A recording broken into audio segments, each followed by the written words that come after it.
Bom, se você vive na Terra, você tá sabendo de tudo que tá acontecendo, né? Terremoto e essa coisa toda, e sempre quando tem muitos eventos naturais, muitas catástrofes, sobe aquele alerta, né?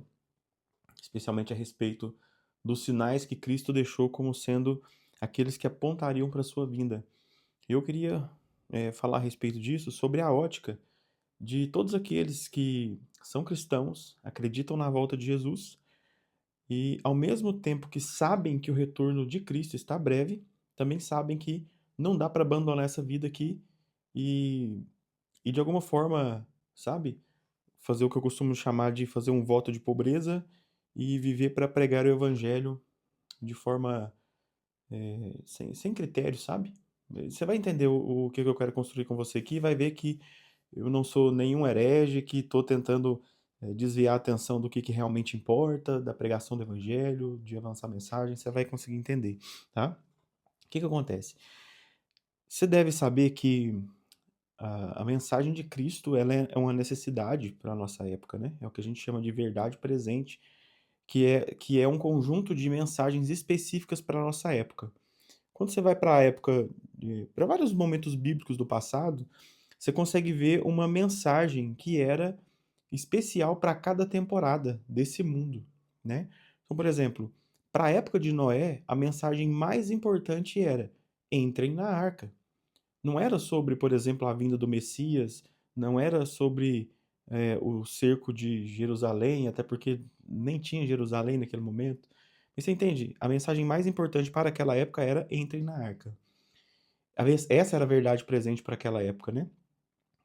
Ao passo que nos tempos lá de Neemias, depois Jeremias, depois Isaías, cara, era assim, em dado momento a mensagem era venham, fujam para a Babilônia, e em outro momento eram saiam da Babilônia, e por aí vai. Cada época tem uma mensagem que é específica, e nós temos uma mensagem que é específica para essa época. E a mensagem, que é a verdade presente para a nossa época, tem que ver com o arrependimento dos pecados, a volta de Jesus, sabe? Se preparar para esse grande momento e anunciar esse grande momento, né? E o que acontece?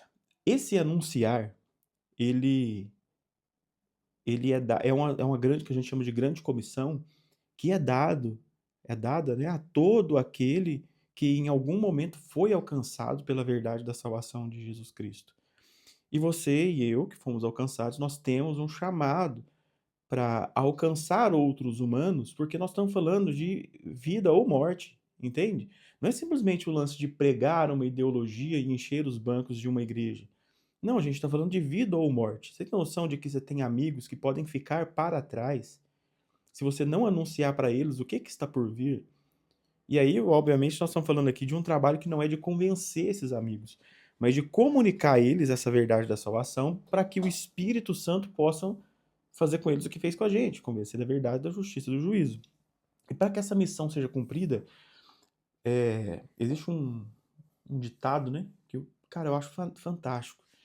E ele diz o seguinte: a missão ela é feita pelos pés dos que vão, pelos joelhos que dobram e oram e pelas mãos que doam.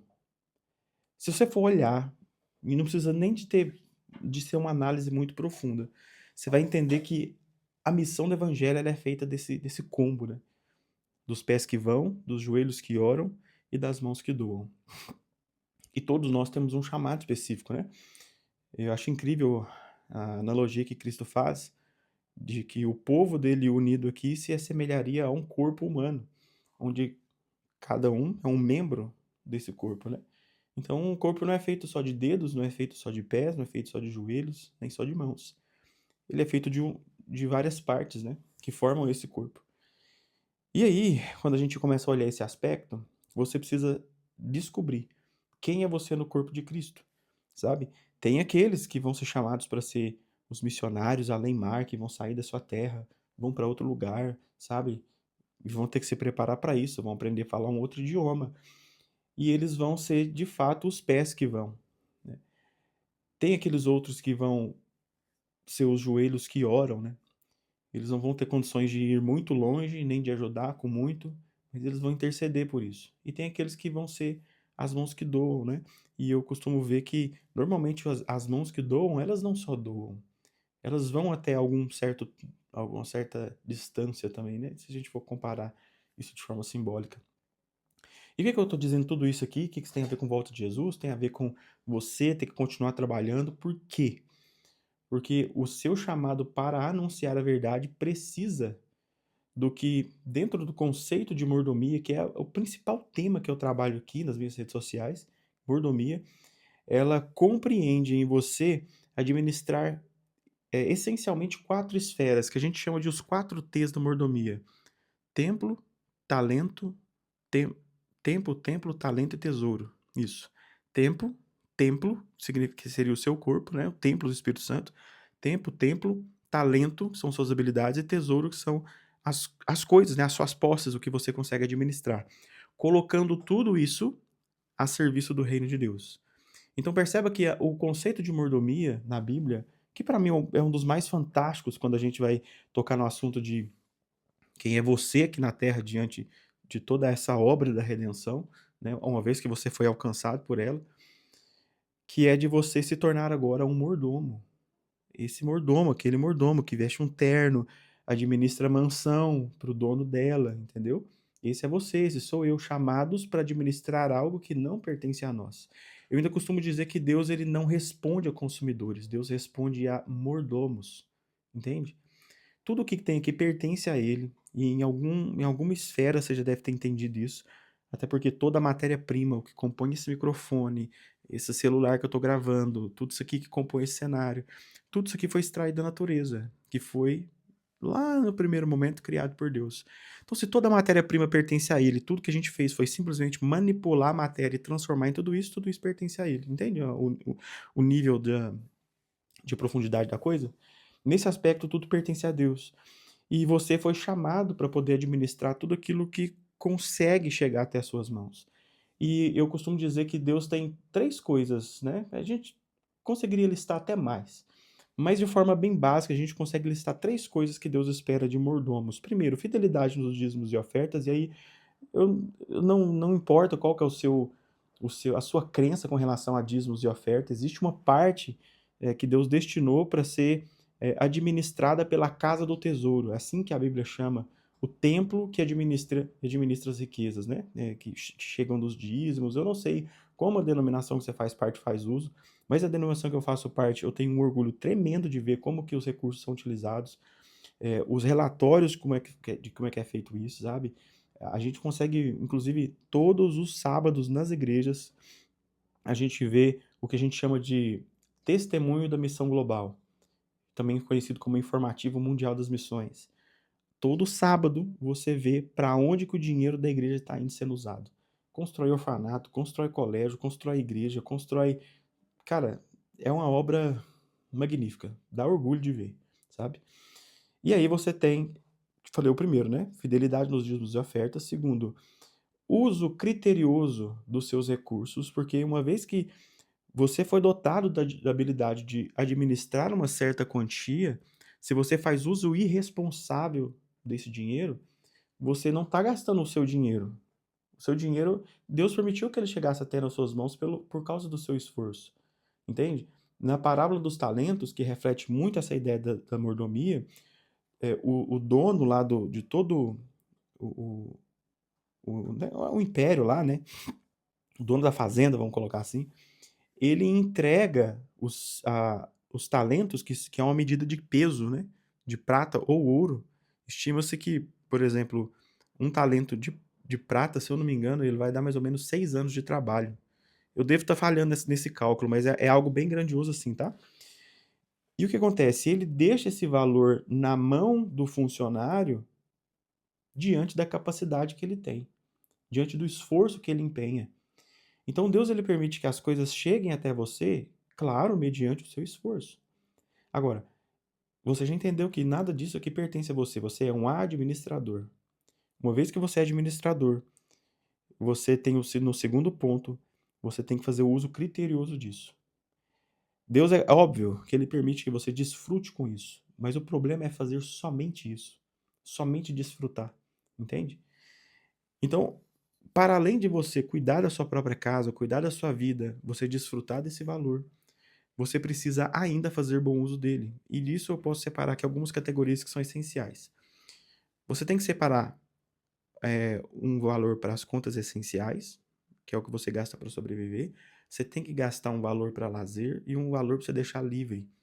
E é nesse ponto que normalmente a gente perde a linha. Porque uma vez que você paga tudo e sobra aquele dinheiro na conta, cara, dinheiro que não tem destino, ele vai ser desperdiçado. E você tem que deixar uma quantidade ali para ser livre. A hora que esse montante que você deixou livre acabou, acabou, cara. É só mês que vem agora. Entende? Você tem que definir critério. Você tem que administrar a riqueza que pertence a você. Porque dos 3 itens que Deus espera dos mordomos, primeiro, ser fiel nos dízimos e ofertas. Segundo, você usar com critério. Terceiro, você multiplicar isso. E você tem que separar uma parte desse valor para esse valor virar mais. Para isso render, para isso virar mais recursos. A parábola dos talentos deixa claramente que o dono da vinha, o dono da fazenda, ele exige que os recursos sejam multiplicados. Entendeu? É isso que o mordomo faz. Thales, o que isso tem a ver com volta de Jesus, terremoto, essa coisa toda? Veja bem, com tudo isso acontecendo, Deus não tem um chamado para você abandonar a sua vida e você agora viver de pregar o evangelho diretamente. Pode ser que você tenha esse chamado, inclusive, pode ser. Pode ser que Deus esteja te chamando para abandonar tudo, viver de missão, pode ser que esse seja o seu chamado. Mas para a maioria de todos os humanos, o chamado é para intensificar a qualidade que você administra esses bens, sabe? Para você ter ainda mais cuidado na forma com que você utiliza esses recursos, na forma como você multiplica eles, especialmente na forma como você usa eles, a parte que está na sua mão, porque uma coisa é o que você deixou no dízimo para a igreja vai destinar. Ah, se a igreja fizer mau uso, meu amigo, ela vai prestar contas, os líderes vão prestar conta com Deus. Se você não deixa essa parte lá, quem tem que prestar contas é você depois, porque é uma ordem divina, entende? Agora, se você fez já o seu papel, dali pra frente não é responsabilidade sua mais. É óbvio que a gente espera que todos façam uma boa administração, né? Você tá entendendo aqui, né, a questão da hierarquia que Cristo definiu nesse ponto. Agora, quando se diz respeito à parte que tá na sua mão, que é os 90% que fica na sua mão para você cuidar deles, você também tem que dar destino para a parte missionária. De alguma forma, você tem que promover a causa de Cristo, de alguma forma, com seus recursos. E a sorte é que quanto mais você tem os seus critérios mais nobres para poder fazer isso acontecer, mais Deus te abençoa financeiramente. Entenda, olha a quantidade de dinheiro e recursos que tem espalhados por aí sendo desperdiçados. Você não acha mesmo que Deus quer que esse valor caia nas mãos de quem ele sabe que vai fazer um bom uso, de acordo com o que ele espera, não só para uso próprio, igual o Tiago diz que você pede, mas pede mal, porque você pede para gastar nos seus próprios prazeres. Se você está interessado simplesmente em ter recurso para viver bem, comer o melhor dessa terra, e não está interessado em administrar na causa do outro, na causa da volta de Jesus, na pregação do evangelho, você tem que ajudar os outros aqui, nas necessidades daqui, mas você precisa anunciar que isso um dia vai ter um fim. Entende? E é aí que entra essa questão da volta de Jesus e tudo acontecendo. Se você vê que o seu chamado não é abandonar tudo e sair para pregar o evangelho e ser sustentado de alguma outra forma, meu amigo, o seu chamado é para você intensificar a voz que te chamou para ser um mordomo, multiplicar ainda mais. E não só multiplicar para guardar em celeiros, como a Bíblia diz, mas você multiplicar para fazer um uso consciente, sábio e com base no seu relacionamento com ele, entender de que forma que esse recurso vai ter que ser aplicado para poder avançar a mensagem do evangelho. Tem um livro que eu gosto muito, chama... Não tenho aqui por perto, não. Chama Mordomo Eficaz. É maravilhoso. É um livro só sobre finança para cristão. E lá a autora vai dizer o seguinte: a obra de Deus aqui na Terra ela se resume a 2 principais pilares. Primeiro, é a causa do necessitado e a obra da religião. Porque de nada adianta você querer pregar a mensagem para quem está com fome. E ao mesmo tempo não adianta você matar a fome das pessoas sem que elas vão voltar a ter fome de novo. Você precisa anunciar que isso vai acabar. E que Jesus em breve está vindo. Entende? Então qual que é o meu apelo aqui para você? Para você que é um cristão, você entende a brevidade do tempo, de que realmente Jesus está às portas, mas que você ainda tem uma vida para cuidar, aquela coisa toda. Olha, intensifique o seu chamado de mordomo. Pesquisa aí na internet. Pesquisa aí esse livro, Mordomo Eficaz, compra ele para você. Você vai achar aí na internet aí, deve ser uns 40, 50 reais. Mas vai ser um dos melhores investimentos que você vai fazer.